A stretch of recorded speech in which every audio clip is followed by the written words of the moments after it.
Good morning, Joe. Or after. Hey, how are you? Yeah. Good, thank you. So we're going to give people just a couple minutes to, or maybe a minute or so to join us in the room. I'm just watching as more people show up. You look great. You look fresh. Everything looks good. Thanks, man. It's good to be here. Yeah, isn't it fantastic? So we'll just hang in there a couple seconds and No worries.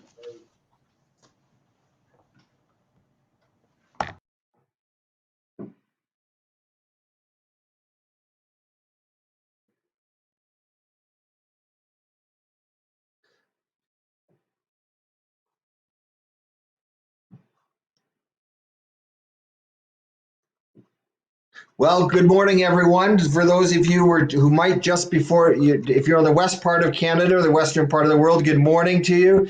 If you're in the eastern part, good afternoon. And if you're a little further east, perhaps off the coast of Newfoundland, headed towards Europe, perhaps it's an evening for you. So, welcome to everyone.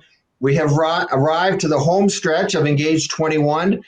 We've had two amazing mornings of information and inspiration and incredible presenters. And to close us off for the day, we've come to a spot that is just unbelievable finish with Joe, Skidrow CEO Roberts. Joe is an exceptional human being. He's a walking demonstration of the resiliency of the human spirit. 25 years ago, he was living on the streets as an addict in East Side Vancouver. No place to sleep, no place to live. And today, he is an incredibly successful human being, successful in the terms of, I can't speak to financial, I'm going to say financial, his compassion. He's received an honorary doctorate from Laurentian University. He received a Courage to Come Back Award, a Meritorious Service Medal from the Governor General of Canada. He's so much about anything and everything as possible. He is the perfect person to tie everything together today that we've been inspired from this morning. And to you, Joe, I'm going to come back and join you probably in about 55, 60 minutes, and we'll have a little question and answer session. For now, though, thank you for being with us, making time for us. And I'm going to turn the floor over to you, Joe. It's all yours. Oh, thanks, Bill. That was a real nice introduction, and I appreciate you leaving my criminal record out. That's awesome. Fantastic. It's really great to be here today. Over the last couple of days, some incredible speakers, some great thought leadership. I really like what Dr. Goldman had to say about empathy and kindness. I think that it reminds me of a quote that I heard from Bruce the Bearman, a CFL player a long time ago, and that is, um, with love and compassion equals right action. And I think that when we make our decisions moving forward, those are absolutely key. And it was really great hearing from that experience as an ER physician. Nicholas today talked about trends, where we're going. I always love listening to futurists, people who, are looking, 3, 5, 10 years down the road, what's coming. And it can feel overwhelming, but it's actually, if you look at it from another mindset, it's really exciting. And then Amber Mack, just incredible as well. Optimism for the future. I learned a couple of things. One of the things I learned was I never knew what the name of that yellow robot dog was, but of course his name is Spot. I just kept seeing him in the Bruno Mars video and wondering what do you call that dog? And then she talked about if you didn't hear Amber Mack, I really highly recommend you spend the time and go to the YouTube and watch that one.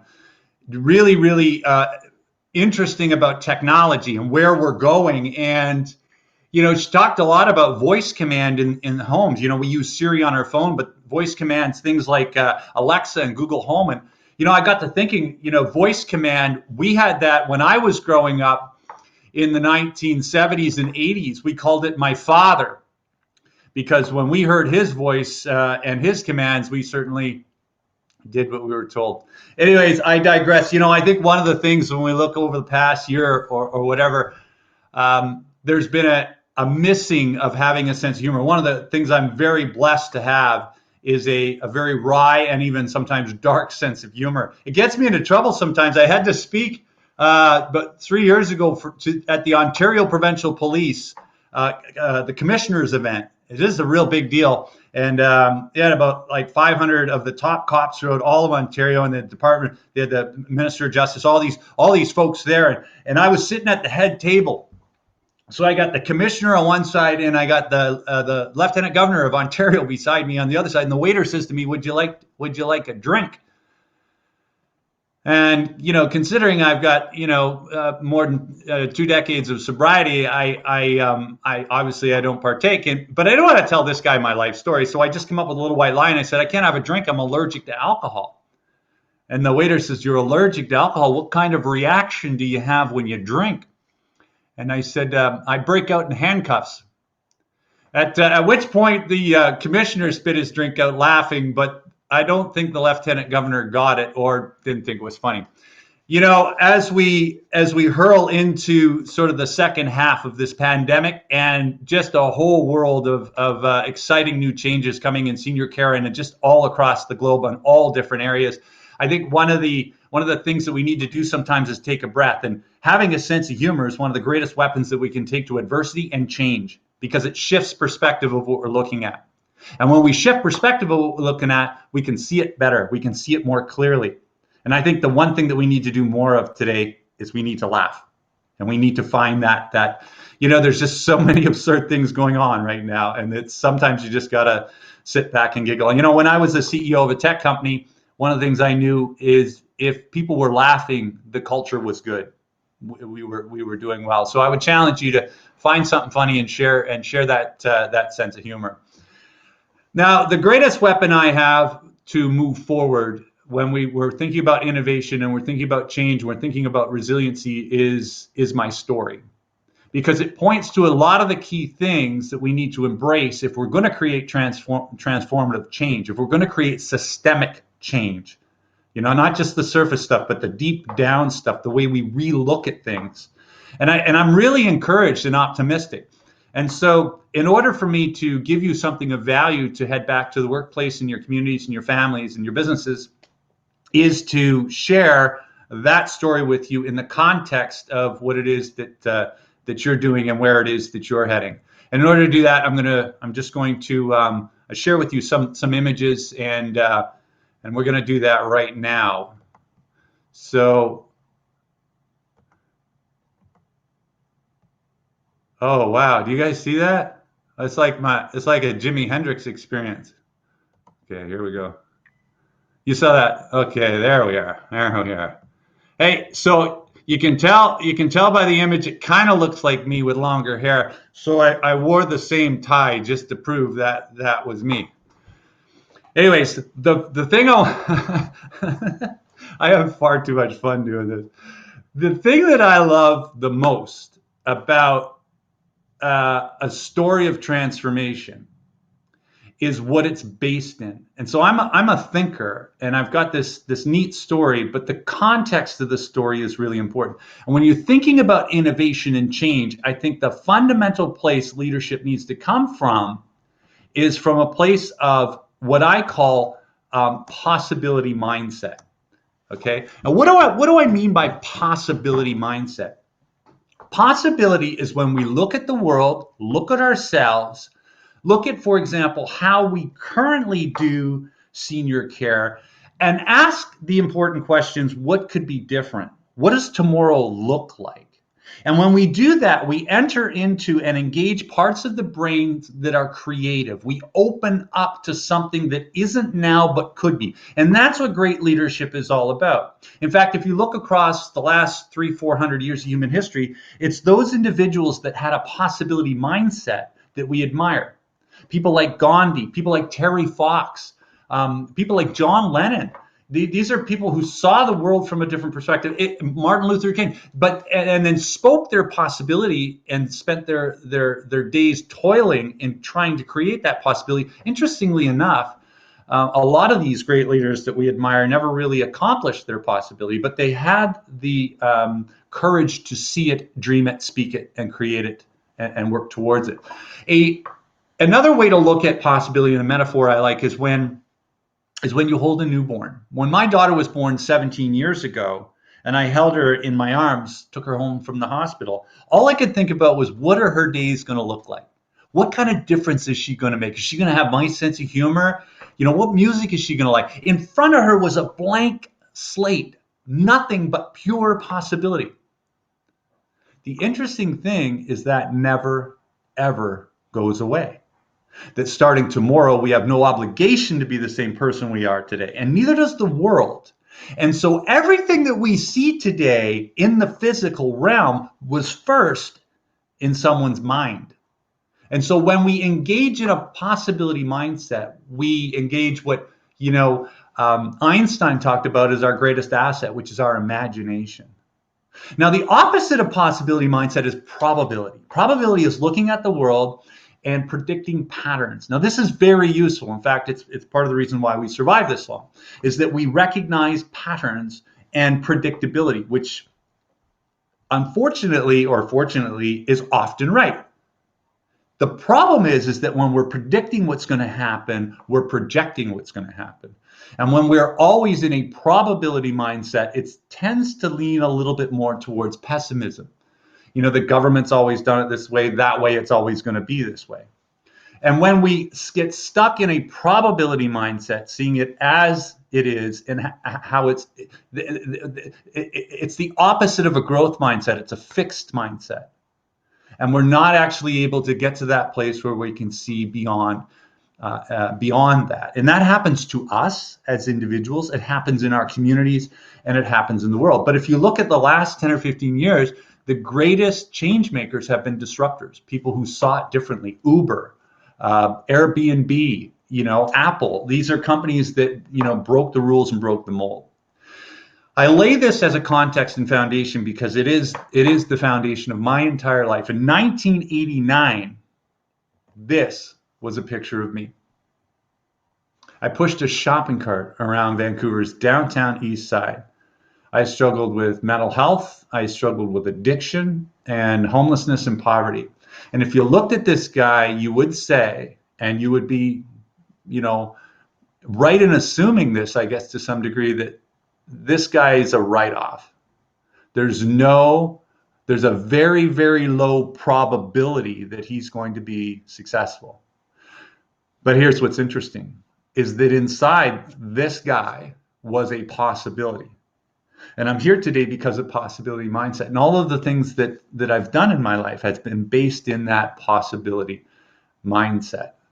Now, I didn't start on the streets of Vancouver. In fact, I grew up in a really awesome place. I grew up in Midland, Ontario, which is an hour and a half north of Toronto. This is me in grade 2 in Mrs. Morrison's class, and I loved school. But you know what I loved more in school? I loved home. And I couldn't wait to get off, when the bell would ring and I'd get to go home, because waiting for me at home was this awesome family. I had a dad who was larger than life and a mom who was this awesome stay-at-home mom. Two parents who instilled in us kids our possibility and our potential. My father used to say things like, "I love you, son. You can do and be anything." I had an older brother and a younger sister and a fat little dog named Angus. And we grew up beside the water tower on Dominion Avenue in Midland, in a small, itty-bitty little town. And everything for the first 8 years was perfect. There was nothing but open possibility for me. My dad was this great hero of mine. He was a hockey coach, a baseball coach, and he was the kind of guy who used to run home from work just so he could be with his family. He was invested in us.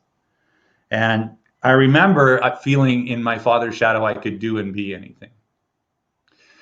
Unfortunately, life does. And in 1975, we got a knock on the door and we were told that my father was no longer with us. And just like that, we were a single mom family.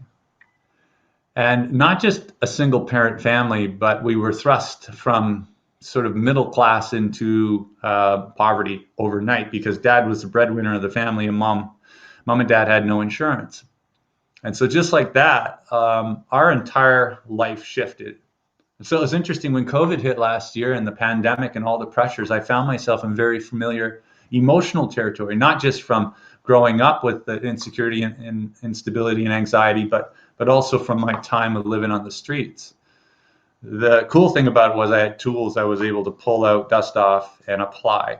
Anyways, back in those days, it was just us 3 kids and mom. And I think the fear of raising 3 kids on her own and the economic insecurity caused her to make some decisions that probably weren't the best for the family, and she remarried really quick. The guy who came into the family wasn't anything like my father at all. He was a violent, abusive alcoholic. And so I went from a dad who used to say things like, I love you, you can do and be anything, to a man who would say things like, you're stupid, you're dumb, and you'll never amount to anything.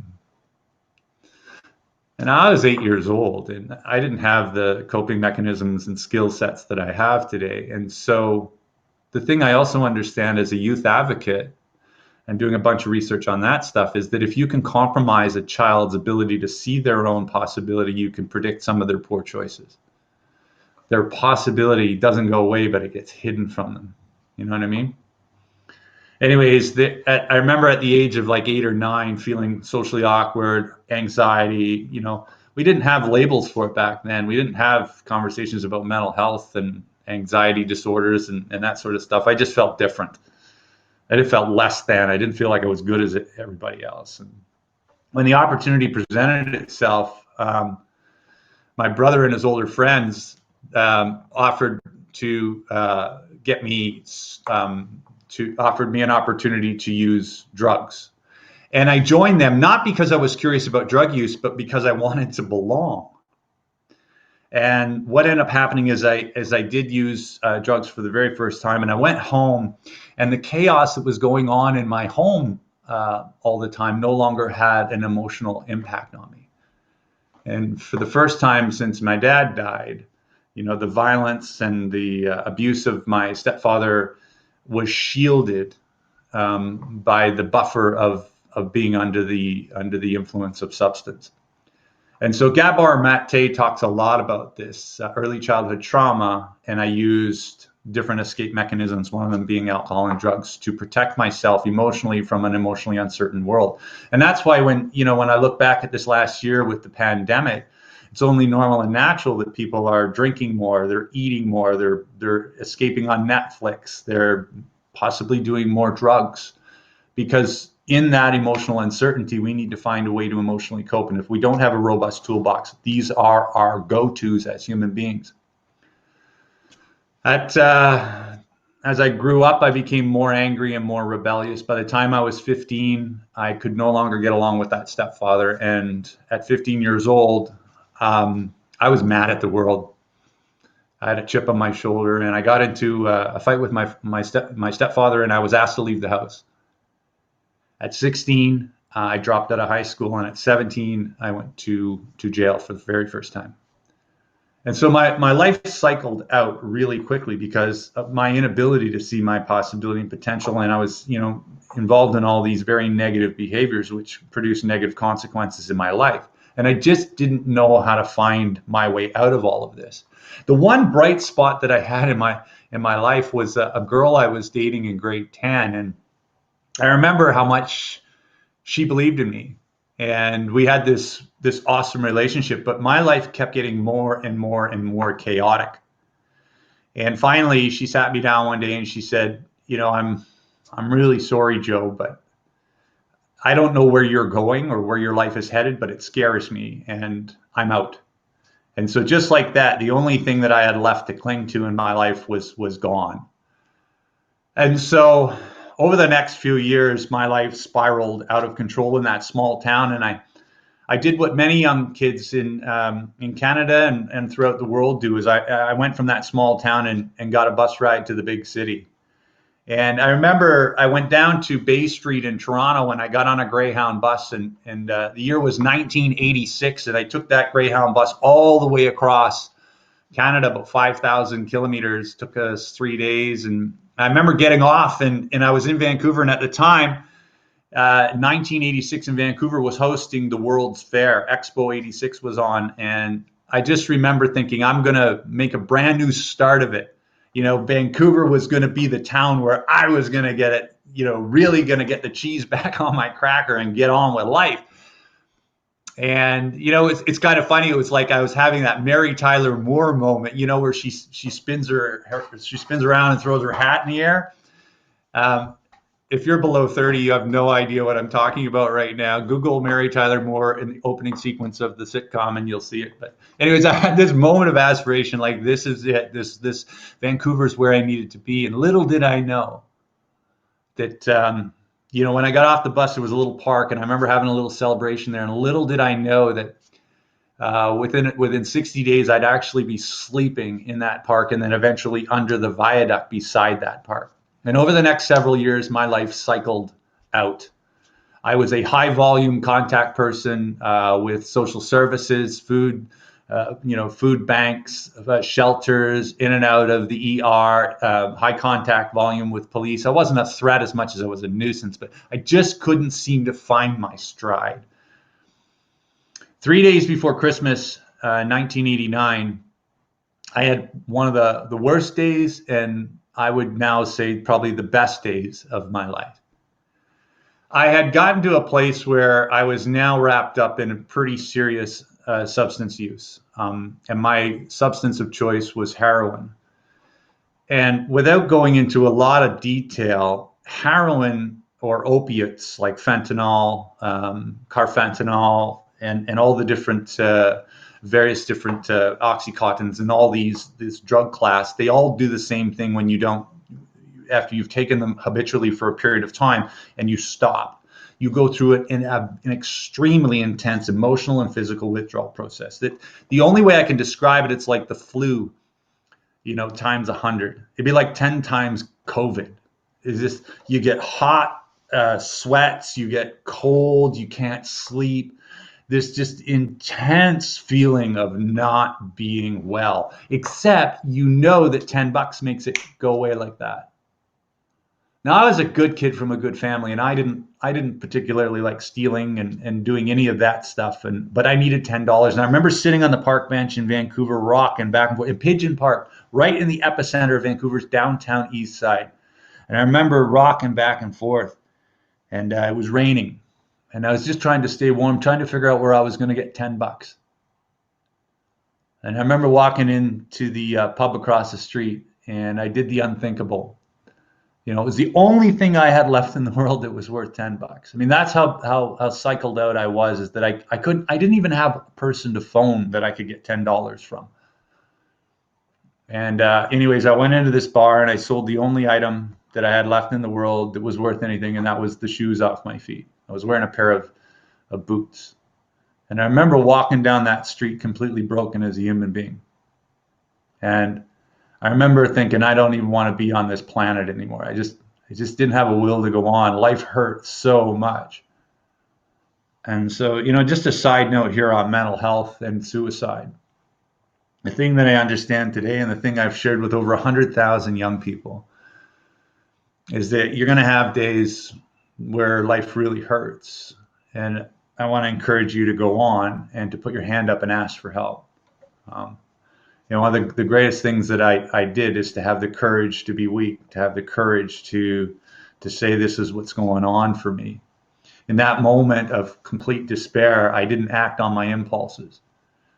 Instead, I wrote it out, and I'm grateful, because suicide is a permanent solution to a temporary set of problems, and I would have missed out on such an awesome life. But in that moment of despair, I remember thinking, what am I going to do? And I did something that, I wasn't commonly known to do. And that was, I reached out and I said a little prayer. And, I wouldn't describe myself as a deeply religious person, although I believe in something that's got my back, something that kind of loves me unconditionally. And I said a little prayer and I said, give me a break. Please, God, give me a second chance. If you give me a second chance, I promise I won't squander the second chance. And I promise I'll do something to pay it forward. The following day, I walked into a Salvation Army soup kitchen, and there was a guy there, and he knew me really well, and he said, "How's it going?" And he noticed I wasn't wearing any shoes, and he gave me a pair of shoes to put on my feet, and he says, "What do you want to do, Joe?" And I said, "I think I want to get some help," and so I went in the back room and we looked at my assets, the different things in my life and different choices that I had. And one of the names on my list was my mom. Now, I'd really taxed my mom a lot over the years, and so I didn't want to call her. A lot of guilt and shame. But we reached out, and mom ended up flying out to Vancouver. She scooped me up, and she brought me back to Ontario, where I entered into a detox facility, and then a full residential treatment program. When I look back at my life today, there were those people in my life who championed my possibility when I was incredibly vulnerable and couldn't take care of myself. And I'll be forever grateful for those people who were there to support me in those incredibly vulnerable moments, because I simply couldn't have done it on my own. A couple of weeks before I left the downtown east side, I met somebody who ended up giving me what I would consider my life's mantra. I was sitting on a park bench beside this guy, and he had to be in his early 80s. And I sat down beside him, and I got to know his name. His name was Gus. And I remember, the one thing I remember, this actually isn't a picture of Gus. Of course, I don't have a real picture of him because, when I was homeless, I didn't have a camera to take a picture of. But anyways, it is a representation of Gus. But what I remember about this man is his eyes. He had this bright vitality. He was full of life and full of love and full of compassion and kindness. And I have to be honest, the only reason I sat down beside him is that, I wanted to panhandle $1 or $2 off of him. And he did. He obliged. He was kind. He gave me, I think, a loonie or a toonie, but he gave me something bigger. I remember he looked at me and he says, Joe, he says, you're an extraordinary human being.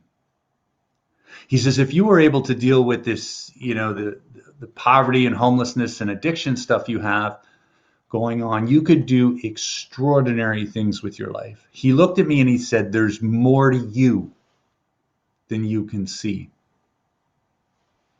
Now, at the time, I was a dirty, disheveled street person. I had black fingernails, broken teeth. I had scruffy, matted hair and clothes I'd been wearing for months. But Gus saw past what was on the surface, and he spoke to my potential and possibility. And for the first time in my life, someone other than my mom and dad spoke to that possibility. I think that one of the things that I admire most about great coaches and leaders are people who look out at the world and look at individuals and draw the best out of them. We've got so much inside the tank, but oftentimes fear pushes back the foot that's slow. If we only knew what we could do, if we weren't afraid and we simply tackled the challenges in our life with relentless action. Anyways, Gus was right. There was more to me than I could see. And back in Ontario, I was in treatment. After 6 months of treatment, my addictions counselor tricked me into going back to college. He tricked me. He did. He really did. Because I remember sitting around the house thinking, geez, this is a good deal. I can just hang out here at this house and, I get 3 squares and a roof over my head. As long as I don't do alcohol and drugs, I'm good. But he saw that there was more to me. And so he tricked me. He said, if you go to college, I can get you 6 more months of housing. And so I thought I was going to be losing my place. So I agreed. And so I enrolled and I went to Loyalist College. Little college in Belleville, Ontario, and I remember walking on the campus at this college and thinking, boy, 6 months ago they wouldn't have let me use the bathroom here. I was kind of sketchy, and then the next thought I had as I looked around, I thought, wow, is there ever a lot of cans around here? Because I used to collect cans with my shopping cart, and I still see them today, but I just don't pick them up as often. Anyways, I've been telling that story for 25 years or 22 years. And about 2 years ago, I was at a social worker conference in Ontario, and Brian was in the room. I said, this guy, he lied to me. He said, I'm right here. I said, you lied to me. He says, I lied to everybody. And I find that fun, because what Brian got me to do as a leader is he got me to do something outside of my comfort zone, and that stretched me. And when we stretch ourselves like that, that's how we build resilience. Right now during the pandemic, all of us have been stretched, and we've yet to really mine some of the resilience benefits that are coming and will come out of this. We're still in the midst of this stuff and all of these changes that are going on. But I'm telling you that when life lifes us, it's bad, but there's also good. And I think in the years to come, this is my optimism, is that we're going to take a look at some of these things, how we stretched, how we built resilience, and how we see the world differently. Anyways, there I was at Loyalist. I had a lot of trepidation about going to school because I always thought I was dumb. My stepfather sort of hounded that into me, but it turns out I wasn't. And I had these really great professors, and I put my head down and I started to work really hard, and I started to do well. And I started to get B's, and I started to get A's. And finally, after over 3 years at Loyalist College, a bright, sunny, beautiful spring afternoon, they called out my name. They said, Joe Roberts, Dean's List. And I remember walking across the stage, and I graduated with a 3.94 GPA, which is pretty good. And I still didn't get a haircut, though. I was a bit of a hippie back then. Actually, I'm kind of a hippie now. I haven't had a haircut in a year. Afraid to leave the house. Just kidding. But what made that day real special is that one champion who never gave up on me, that one person who saw my possibility, that one person who would never, ever and never give up on me, and that was my mom. And I went down, and I remember she gave me a kiss on the cheek. She said, I'm so proud of you, son. And you know where I get my resilience from? I get my resilience from my mom. A woman who lost the love of her life at 35 and had to raise 3 kids on her own, found herself in a loop of domestic violence, and took her a while to straighten her side of that out, and then many years to sort of bounce back from that trauma. But my mom is one of the strongest people I know on earth, and she's still with us today. In fact, when I'm done doing this this chat this afternoon, I'm driving over. She's 80. She just renewed her license, and I'm going to put the insurance stickers on her vehicle. So, by the way, you're probably lucky if you don't live in Burnaby. I'm just saying I love my mom, but no, I'm kidding. She's actually a very safe driver. So there I had a college education. I had 5 years now of sobriety. I needed to go out into the workplace and make my stand. And I had a brother that lived out here in Vancouver, and I really liked the climate in Vancouver. And so I called him up and said, hey, can I come out and stay with you? And he said, sure, come on out. And so I loaded up everything, and I decided to go back to Vancouver and give it a go. Again, I had 5 years of sobriety, a nice foundation. So, it was a good start. And I found myself knocking on my brother's door. I remember he opened the door. Actually, he didn't open his door. His wife opened the door. And I remember that she had this puzzled look on her face. And I realized in that moment that he didn't tell her I was coming. Anyways, after a while we got along. And she got me a job interview at Minolta, Canada. I remember I went into this job interview, and this is working for Minolta selling photocopiers and fax machines. I had a college education in marketing and sales. So, all I needed now was an opportunity. And Minolta, the sales manager, Lanny, he hired me like right on the spot. And I have to tell you something, how I went dressed for this job interview. Back in those days, I didn't know how to dress. Nobody taught me that stuff. They don't teach you that in, drug treatment centers, and they don't teach you how to tie it. So I went to this place dressed with a pair of black, thick corduroy pants. I had a jacket like this, but it was herringbone in it, but it had, elbow patches. Well, mine was missing this elbow patch, so I had to keep this arm tucked in. And then I had a dress shirt. Well, I thought it was a dress shirt, but it wasn't really a dress shirt. It was kind of like a Saskatchewan dress shirt. No offense, Bill and everyone from Saskatchewan. It was plaid and it was flannel. I thought it was a dress shirt because it had a button that went to the top. So, it was a pretty warm dress shirt. And then I had a tie, but I didn't know how to tie a tie. So I had this black leather clip-on club tie. The funniest part was I walked into this job interview with a swagger. Like I just walked off the cover of GQ, and It's funny because Lanny hired me on the spot, and 10 years later, the CBC said, "Why did you hire that guy on the spot?" And Lanny said, "Well, it wasn't how he was dressed." But what Lanny did say next was the greatest compliment a mentor and boss ever gave me. And that was, he said, "What I loved about Joe is he was a diamond in the rough. And I knew if I gave him the opportunity, he was hungry and he would succeed." And he echoed what Gus had said many years earlier on that park bench. He talked about my possibility. Anyways, I did well at Minolta. After a year, I left. I got a job in management. And then shortly after that, I started my own company with a business partner in North Vancouver. It was in the tech sector. We were content developers on the internet at a time when the internet was just starting. And so we rode that. We put our head down. We worked really hard. I did what worked for me in college. I did what worked for me in early recovery. And about 5 years later, I came up for air. And I remember I was driving this big, ostentatious German sedan to my office in Yaletown in Vancouver, where we had multiple employees working for us on multi-million-dollar accounts. And I remember I got stopped at the corner of Hastings and Dunlevy, which is right in the downtown east side of Vancouver. And I remember looking out my window, and there's a kid about 18 pushing a shopping cart full of cans and bottles, just like I used to. And that's when it hit me how far I'd come.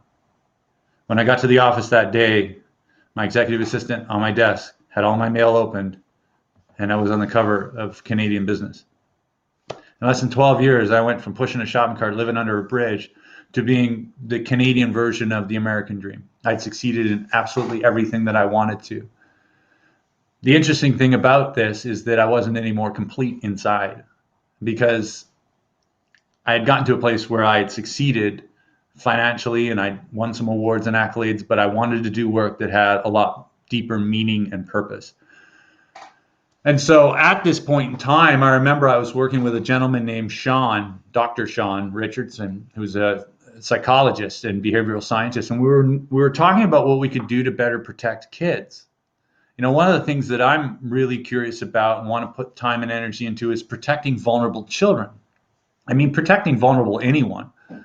But for me and my story, that just seemed like a good fit for me to do some work. And so I remember saying to Sean, actually, I told Sean my story about making that promise on that street corner, that if I got a second chance, I would pay it forward. I would do something to help others. Now, I'd made good on the first promise. I went out and was successful. And, you know, I had a wall full of awards and, you know, all of that was great. But I wanted to now do something to pay it forward. And so I said to Sean, what could we do to raise awareness on issues of vulnerable kids across Canada? What can we do to inspire people? I like inspiring people. And Sean said, well, when Canadians want to raise money and inspire people, they run across the country. That's kind of our thing in Canada. Like Terry, we were thinking about Terry Fox, great Canadian icon and legend. We were thinking about, you know, Clara Hughes on her bike. We're thinking about Rick Hansen in his wheelchair. He says to me, he says, why don't you run across Canada? At the time, I said, you know, why don't you run across Canada? The idea of running across the second widest country on the planet didn't really appeal to me. At the time, I was 280 pounds. I was a non-athlete. I was 80 pounds more than I am today. And so I didn't like the idea at all initially. But then he said something. He said, well, what if, Joe, you didn't run, you walked, and you were able to talk to people and get them to see a different possibility on what we could do to create change and outcomes, to basically transform the way we address, kind of like what, you know, EngAGE 21 is all about, is, you know, transform the way we're doing things, to do them differently, to be more innovative, to be more thought leadership based, to not do it the way, you know, it was done for our grandparents, but to, you know, look at a world that's more inclusive, that's more community based, that's more embracive of today's innovations and technologies, to actually create a better, you know, a better environment for people as they age. And so anyways, I said, yeah, okay, maybe. And then he said, and you could push a shopping cart. And that was it. He says, you push a shopping cart, that's how you'd make it different. He says, nobody's ever pushed a shopping cart across Canada. And the shopping cart is an outcome, the thing you're trying to avoid for kids. He says, what do you think of that? And I said, I like it. And so just like that, on this airplane ride from Vancouver to Calgary, we had this idea of this, you know, national engagement project that would see me literally push a shopping cart across the widest part of the North American continent. The first problem we had was a shopping cart. And I don't know about you, But I wasn't going to push a real shopping cart. I probably pushed a shopping cart more kilometers than everybody on this call put together. And I know how cumbersome they are. Oh, they work real great inside the store, but as soon as you take them out in the parking lot, the sidewalks and the roads, they don't work very good. And so the first thing I said to Sean is, you can't push a real shopping cart. That's just unreasonable. I mean, it's and you know, we got winter to deal with and all that. So we went to the kids from a local high school and said, what do you guys think about this problem? We gotta come up with something that's like a shopping cart. And the kids said, well, why don't you use a baby carriage? Baby carriage is, you know, lightweight, big tires, you know, go through the snow. And they said, well, yeah, but we don't want it to look like a baby carriage. They said, no, just strip it out and put a cage on it. And just like that, these kids, these really, really smart kids came up with this concept. And so we called the local company that makes these baby carriages, Thule. It's actually Chariot out of Calgary, and they donated. And the next thing you know, we went to a metal fabricator, and within a week and a half, we had a shopping cart. Well, now all we had was 9,999 other things to do in order to prepare to walk across Canada. Well, that's what we did. Over the next 3 years, working really closely with my wife, Marie, with Sean, and a group of other volunteers, and then community partners right across the entire nation, we got ready to take that first step. And I can't tell you how afraid I was when we finally got to Cape Spear. And for those of you not watching from Canada, typically treks across Canada go from east to west. And so the most easterly point on the North American continent is Cape Spear, which is just outside of St. John's, Newfoundland. And so you start in Cape Spear and you work your way through Newfoundland, then Nova Scotia, go to PEI, and then over to New Brunswick, up through Quebec, across Ontario, and then Manitoba, Saskatchewan, Alberta, and BC. So I finally found myself on May 1st with all of our crew ready to go. We had our funding, we had our route, we had our community partners, and I was absolutely terrified. The anxiety of all of that change that was in front of me was overwhelming. And so I just followed the advice that I had followed for years. Get up every morning and just do what you need to do. And the greatest fear I had is that what we were doing wasn't going to matter. I'm going to share with you a video of how Canadians responded to the push for change.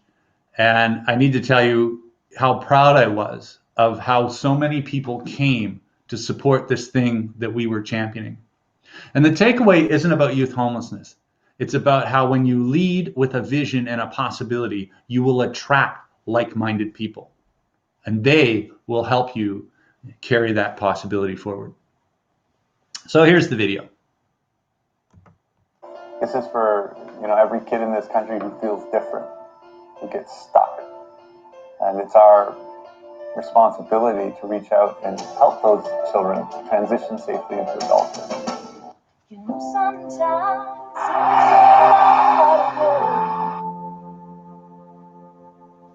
coming over the bridge, here we are, and there's Joe. Push for change. Have courage to find people around you care. There's no wrong or right, just a love that we can share. Do you know how we've suffered along the way?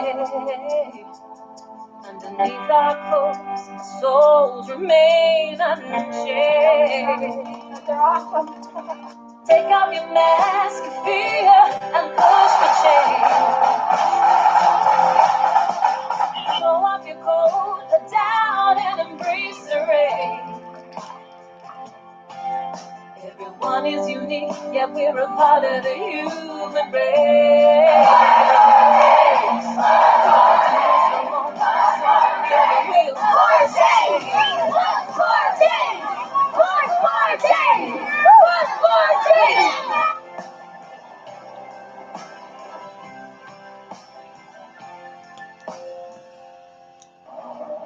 That is uncertain, but it'll be worthwhile. The moments of darkness, they seem to last for miles and miles. Don't lose sight of the brilliance that you are.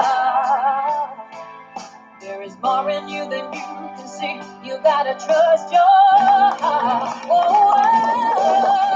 You take off your mask, fear, and push for change. Throw off your coat. down and embrace the rain. Each of us is unique, yet we're a part of the human race.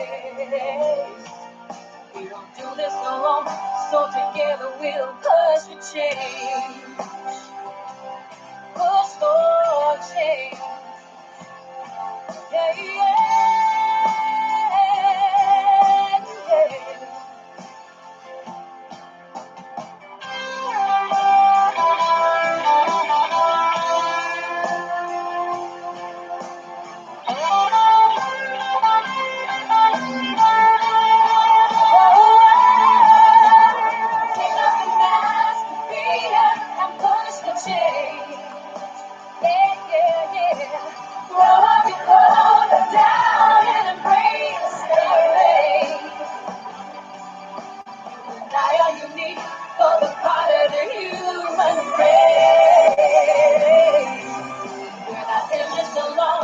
Together we'll push for change. So let's push for change. Push for change. Oh, push for change. Let's push for change.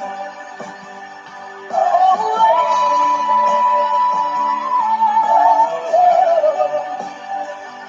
we are change.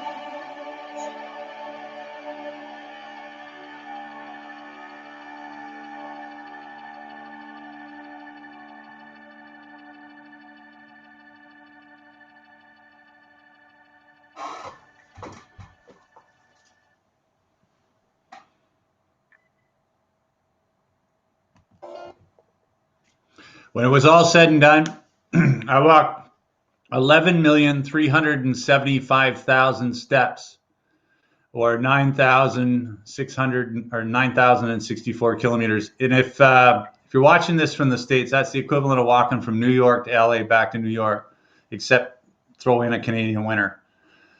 So, and talk about injustice. I didn't lose a pound. Not 1 pound. I didn't lose. So if you're out there, never mind. That's another program entirely on diet and exercise. It's all about what you eat. It's not about necessarily how you move. But I don't want to digress. What was cool about this wasn't that I walked across Canada. It wasn't that I got up every morning at 5:30 and walked 24K. It's not that I spent 17 months doing this. It was how people responded to the possibility of creating different outcomes for people. And I think that's where the correlation here is. When we came into Ontario, Atlantic Canada was awesome. But it was a game changer when we hit Ontario. When we had the Ontario Provincial Police meet us at the border, things really began to pick up. And by the nature of how Canada is laid out, by the time you get to Ontario, you're already about 2,500 kilometers into it, and that's sort of the hub of the media center for the entire country. And so there was a lot of immediate pickup once we hit into Ontario. And of course, we had the Ontario Provincial Police as one of our partners. And so I remember coming into Ontario. We got down to Toronto. We had this huge event at Yonge and Dundas. We had Pinball Clemens come out, Rod Black from TSN. We had this awesome big celebration in downtown Toronto. But, and I've been asked a lot by media and reporters over the years, what was your one of your greatest moments? And I think for me it was when I walked over the bridge in Ontario. I was met by the greatest hockey dad in the world, Walter Gretzky. We lost Walter, but we didn't lose his impact. Walter was dedicated to community causes, and he came out, literally 2 or 3 times a week to do things all throughout Canada and around the world as an ambassador of our nation. And, he was also a very generous man of his time and of his advice. And so I had an opportunity to actually spend the afternoon with Walter, and I asked him, I said, well, one thing would you tell people on the topic of resilience, something I'm interested in teaching people through my story? And Walter looked at me and he said, well, it's like your walk across Canada. You can't quit. And I remember at the time thinking how simple that was. And then thinking, if everybody had a Walter in their corner during the pandemic, someone who was there to champion them, someone who was, on the sidelines cheering them on. I think that's what we need more than ever right now, is that message to not quit. And that became really relevant for me as I headed into Northern Ontario in the middle of the winter, because when I got up to Sault Ste. Marie in February, it just got really weird up there. 3 feet of snow. And it's funny because in Sault Ste. Marie, if you get less than 7 feet of snow, they don't shut anything down. Everything just keeps going because they're so used to the snow and the cold and the lake wind. And so things got weird, and then things got really weird up near Wawa. We were posting things on social media, Facebook and Twitter, and these different channels where people were having conversation with us. And I remember I posted this, and my mom phoned me, and she's like, "What's wrong with you kids? You kids and your dangerous selfies. When a bear chases you, you don't take your iPhone and take a picture." And after she took a breath from scolding me, I said, "Mom, it was Photoshop." She says, "I don't care what kind of bear it was." And anyways, I gotta love Mom, right? Always looking out for me. Anyways, this obviously was Photoshop. Things in Northern Ontario got really real. It got hard, and it was difficult, much like how we feel right now after a year of pressures. Our energy can sometimes feel worn out, and it's only normal and natural for us to feel worn out. One of the programs I teach on energy health management and stress and burnout is that this last year we've been stressed out through social interaction, through environmental interaction, through mental, through emotional, and through physical stressors, and those have taken a toll on us. And it was very similar to when I was in the middle of this walk across Canada. When I got into Northern Ontario, it got physically more demanding, but I was already sort of in a burnout mode. And I remember one morning I woke up and I just didn't want to do it anymore, but I put my shoes on and I went out and I walked. And I was going up and down these really big hills. And at the end of the day, I found myself walking in the shadow of the Wawa goose. Now, if you're Canadian and you're watching this, you know that the Wawa goose is, for some reason, a weird, iconic symbol of Canada. And if you've ever driven across Trans-Canada, you know this. You know this spot. You've stopped there. You've taken a picture. And for those of you outside of the country, the Wawa goose is sort of this really weird Canadian icon. And I don't know how to explain it other than that. But I remember standing there, and it was the middle of February. And I remember having this overwhelming feeling of joy and gratitude, because I knew whatever I was afraid of back in Newfoundland was behind me. And I knew that I was going to make it. And that's how I feel today. That what is behind us, yeah, it's bigger than what's in front of us. And if we can get this far, we can continue to push the ball down the field. Anyways, I was right. The worst was behind us, and as the spring began to thaw things out and we head into Manitoba, it was only a matter of months before I finally found myself walking down that last kilometer of roadway of East Hastings.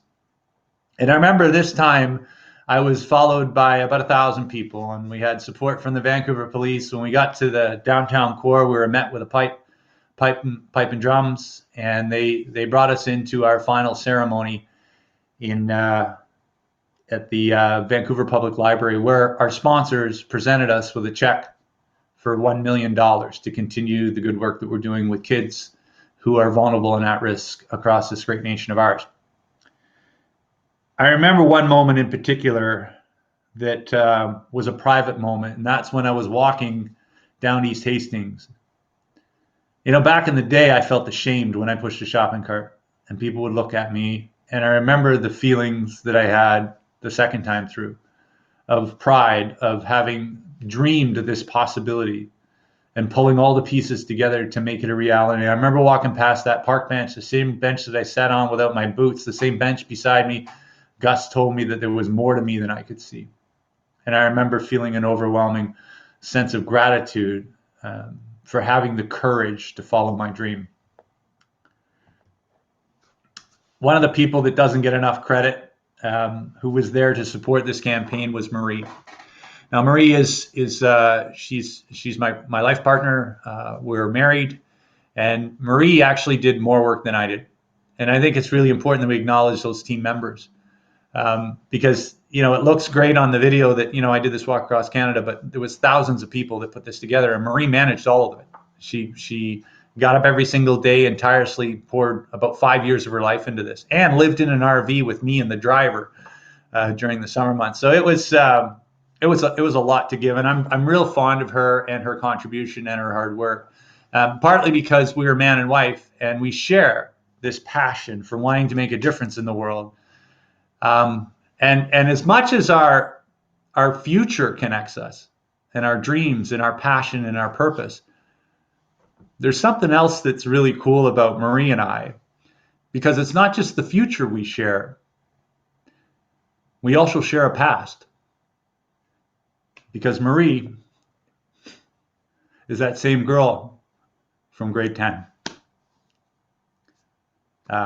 We found each other 28 years later, and we reconnected, and we got married just before the tour. And in fact, tomorrow, it's our anniversary.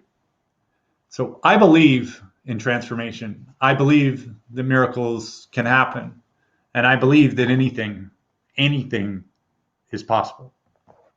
The greatest question I got asked by the media time and time again is, Joe, how did you do it? How did you walk across Canada in the snow and the ice in the winter and the minus 40? And there's a very simple behavioral change model that I take to everything that I do. And I teach this in far more detail, but we'll give you the high overview. In order to create whatever possibility that we want, we take a look, for example, at how we're going to readdress and transform senior care. That is our possibility. And we get really clear on what does that look like. Right? Get crystal clear on what that looks like. Once we've got clarity on what that possibility or that future or that goal looks like, then we simply work backwards and acknowledge there are 3 things we need to manage.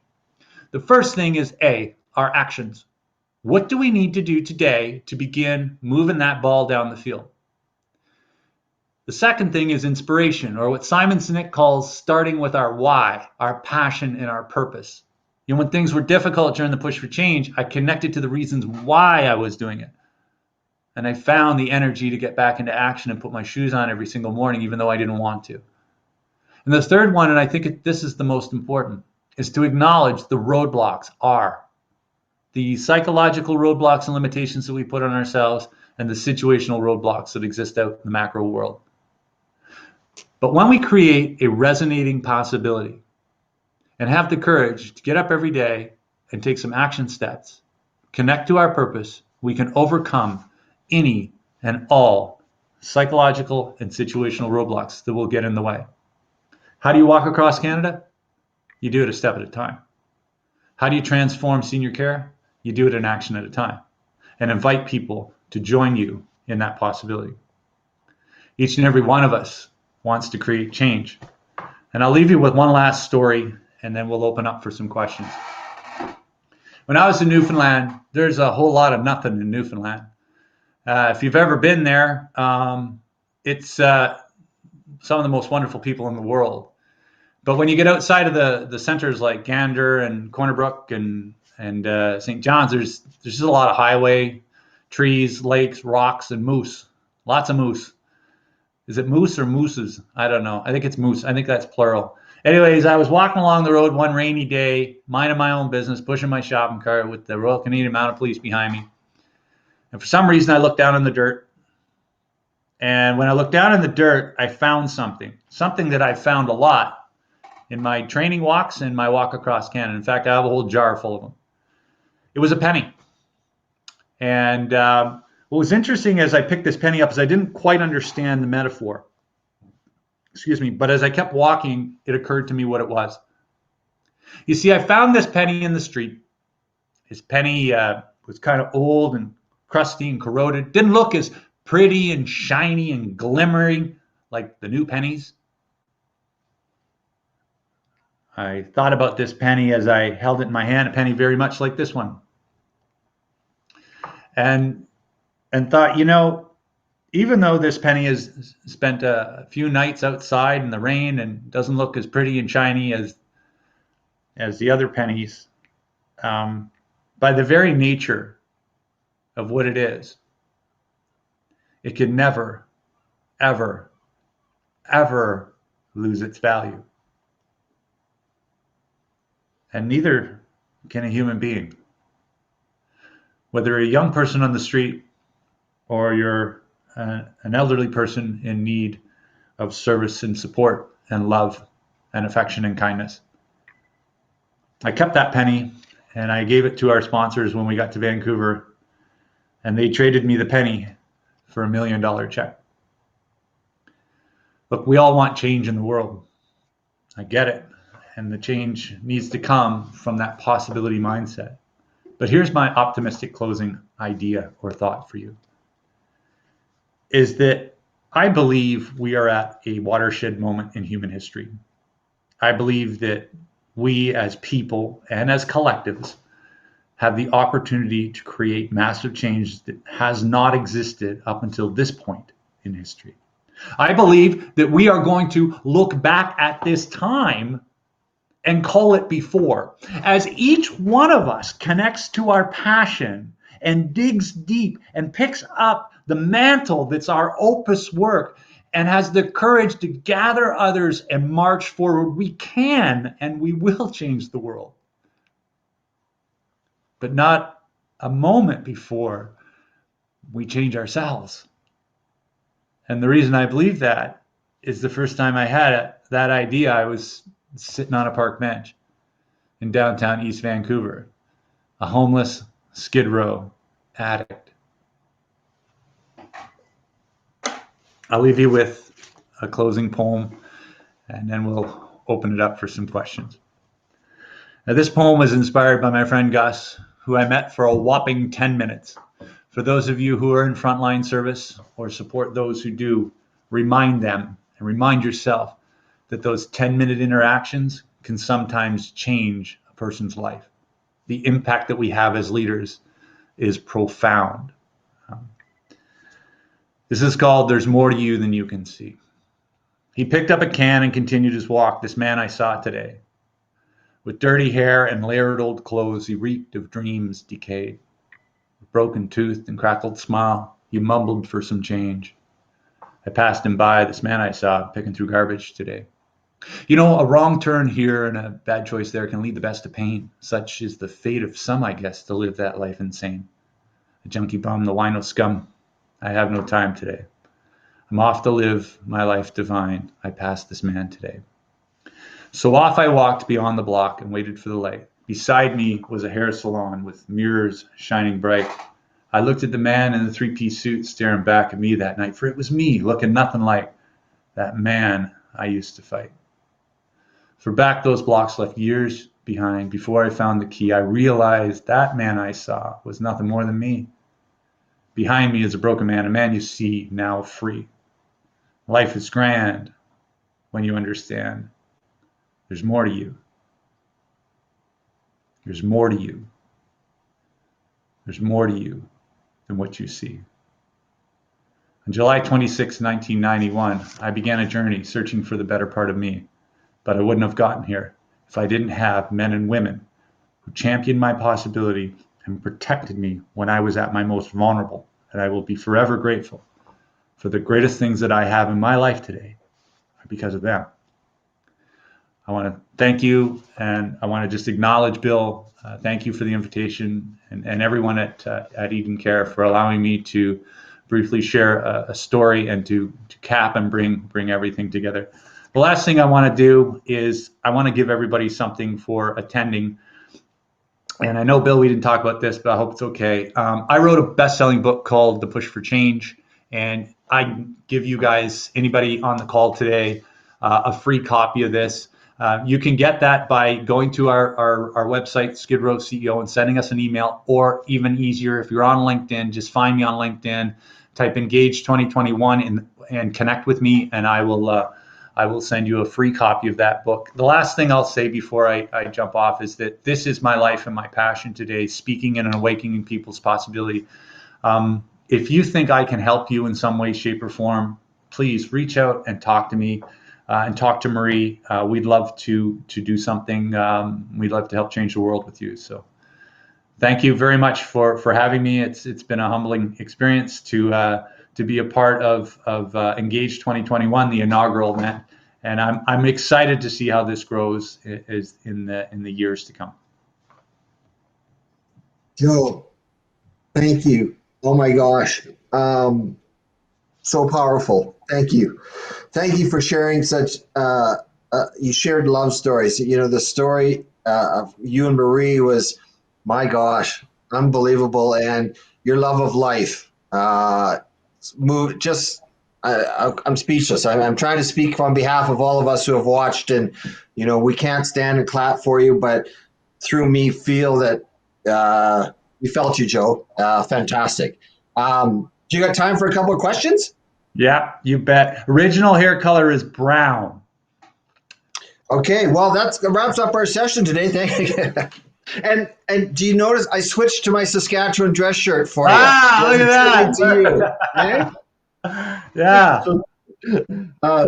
Fantastic. So let's you know, you talk about this possibility mindset, and, you know, and that obviously came through loud and clear from everything you've talked about, and it's a very powerful statement.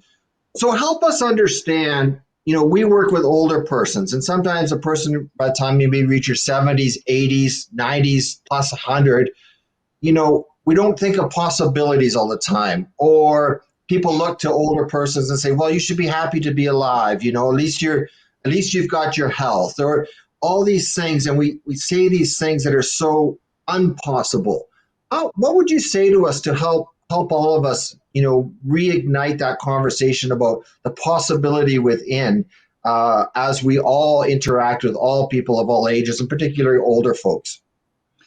I think the first piece is to examine, before I'm projecting out to the world, is to examine how I'm seeing myself through the lens of possibility versus probability.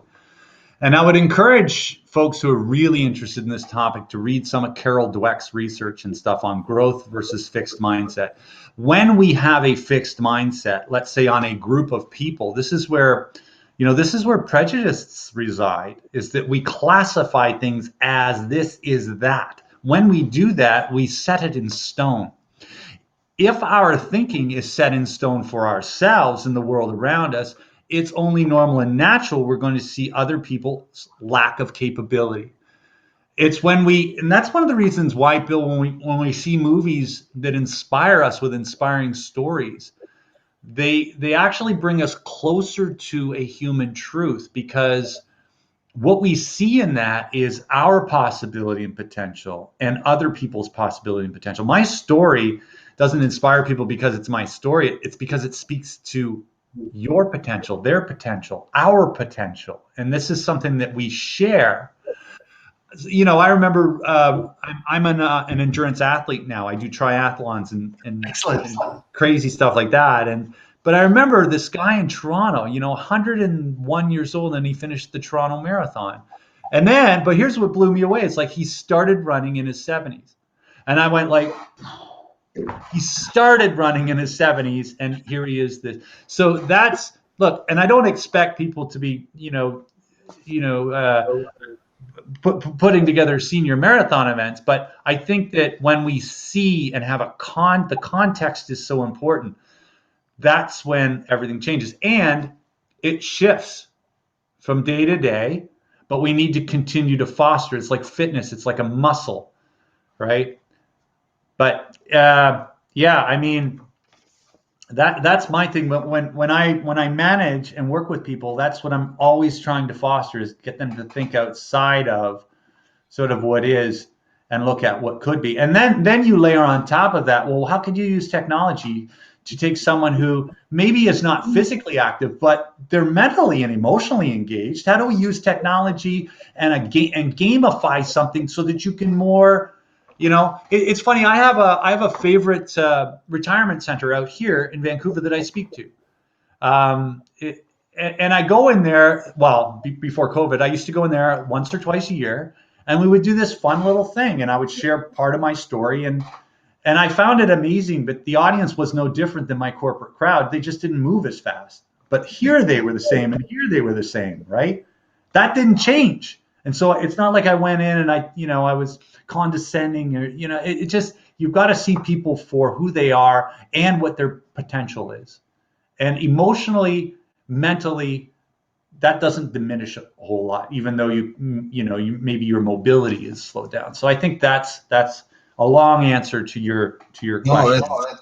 That's very good, Joe, and it helps. And I just wonder if you could just springboard a little bit more to that. I just want to do maybe one final question here before I give you a chance to wrap up.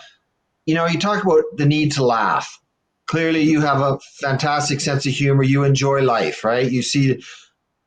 What would you say to us, and how do you encourage us to keep that laughter, in the face of, whether if you're working in a location where people are dying, or the people, older persons themselves, as our worlds shrink, we lose things, people around us are disappearing. Talk to us more about the need to laugh. Well, I'd probably have to go back a little bit. Knowing how people tick is a curse and a blessing. And when I look at the workforce today across every sector, especially senior care, man, we have been squeezed this last year.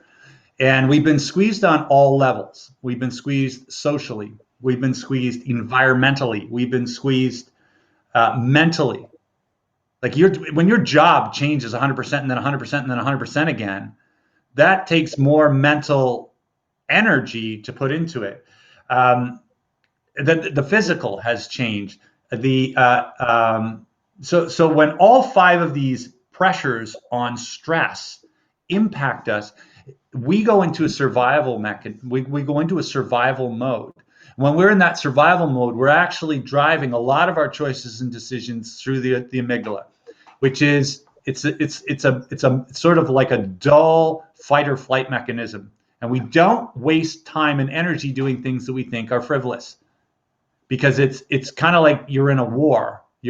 And so there's this ongoing trauma that we're all going through. And so this is a long way to answer this question, Bill. I think that the biggest thing that we need to do if we're going to create stability in people's lives is we need to manage our energy better. Well, we've got these deficits on this side, on our environment, on our emotion, on our mental. What people aren't doing is they're not properly taking care of themselves. They're not taking care of their mental health. They're not taking care of their rest. They're not taking care of their nutrition. They're saying, and this is a false thing, that doesn't matter. Right now, I got to do this because this is an urgency, a crisis. So we've been doing this crisis stuff. The problem is that the human brain and the body break down after about 45 days of that. And we know this because there's great scientific study. So what I think needs to happen is we got to get the cheese back on our energy cracker. We've got to take care of ourselves. Look for micro breaks. Don't waive your vacation. Take those Saturdays and Sundays and replenish. If we do that, we can go longer, further. And when we do that, joy comes back into our lives. The thing that I did when this all first hit was I recognized what it was, and I stepped up my exercise and my quiet time, because I got a brain that goes 99 miles an hour. And when I did that, when I did the exercise, even though there was a lot of chaos in my life, that's when the laughter can come back. But it's a bigger bucket of things to talk about, and it really has to do more with energy health management and the fact that we haven't done a good job of that. And it's because we don't know how to do it. Nobody's ever taught us how to do this. My former business partner is an Olympic athlete and did his PhD on stress and burnout. So he's a guy who understands how to manage this stuff. The problem is he learned how to do that as an Olympic athlete and doing his PhD. Every single one of us in the workforce today have been thrust into an Olympic athlete environment. We have been asked to perform high performance for more than a year, and no one taught us how. So how's that going? And I think that when we're going to swim, there's some really great speakers and great thought leaders out there today that are teaching suites. This is what, this is the other half of my work, is teaching how can we best manage this going forward, because we haven't even begun to see the trauma of what this is going to do to people, 2, 3, 4 years out. I can tell you, you're leaving the street and getting a house And, getting into all those things taken care of was great, but then I needed to go back and deal with the stuff. And I think that there's a lot of people that are going to come out on the other side of the pandemic that are going to have to deal with stuff. Sorry, that was a little long, but it's actually a deep and wide topic, one that I'm really interested in, because when you do give people those tools, they can then go back and instead of performing at 40, 50, 60%, they can get back up to 80, 90% because now they're managing themselves better. Joe, what you just shared is the perfect way for us to close what we're doing. Because we've all been inspired. We've seen ideas over the last 2 mornings, like incredible conversations, outstanding content. And yet, if we're not fresh and we're not prepared, ready to do it, it's just going to sit. And that's a disservice to those who rely upon us to lead the way to make the world better for others. So I think what you just said there is fantastic. And so I'm gonna thank just a couple people here, and then I'm gonna give the last word to you, Joe, because you're such a gift to all of us. And so before we say good night or good afternoon to everyone, I want to thank Jody Rodriguez of 11 Events. Fantastic human being, great organizer. Way to go, Jody. Thank you for all this. To everyone who gave up time from their work days to participate as attendees, thank you for that. Of course, all our presenters, our content, your unselfish acts of sharing will have an impact. And it is fair to say the world will be a better place because of what you shared with us over the last 2 mornings. And from me to all of you, I say thank you from the bottom of my heart. It's just been a pleasure to be a part of this. Joe Roberts, take us home. What do you got for us? I think it's those words that Gus gave me on the park bench, that as you individually take up the challenges that are in your life, properly grounded in a possibility mindset, and remember that there's absolutely more to you than you can see. And the only way you'll discover that is if you put your shoes on and start taking some steps. The last thing I thought I could do at 49 years old, 280 pounds, was push a shopping cart across Canada. And I'm average. I'm not an extraordinary guy. And so I think as you take on the challenges and the change that you want to see in the world, just remember that there's way more in the tank than you ever given yourself credit for. Fantastic. Take care, everyone, and we'll see you all next year. Some of you will see before then. Take care. Thank you, Joe. Yeah, thank you.